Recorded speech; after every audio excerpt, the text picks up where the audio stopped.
Layanlah saya, Sir. Khairul Azri 19. Layanlah saya, Sat. Macam biasa, untuk minggu ni sampailah akhir tahun ini 2025 ni, saya nak post video lama-lama saya yang berkualiti.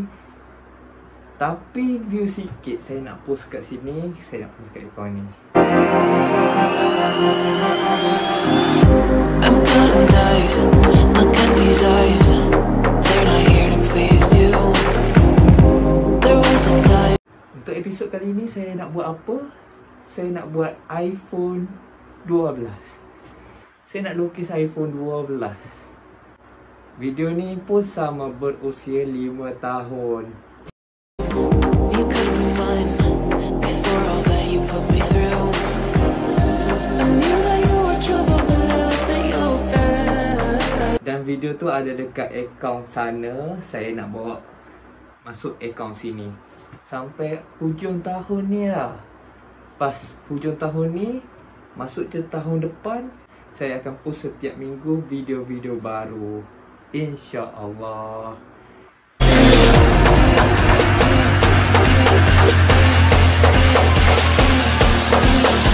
Weh, Haji, saya boleh orang tengok.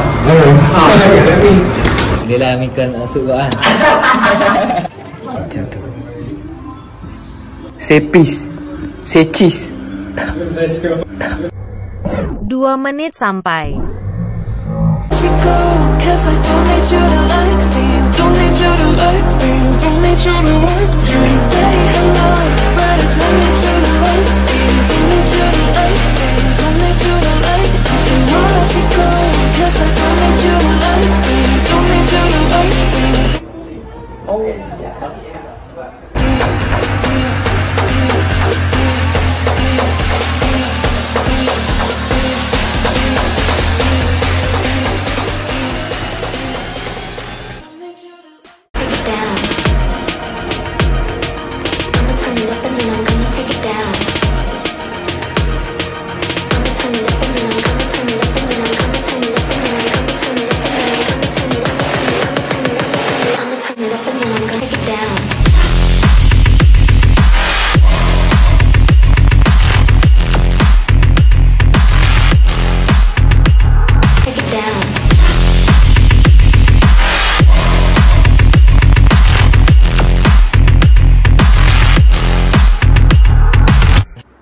Jadi begitulah hasil kerja saya.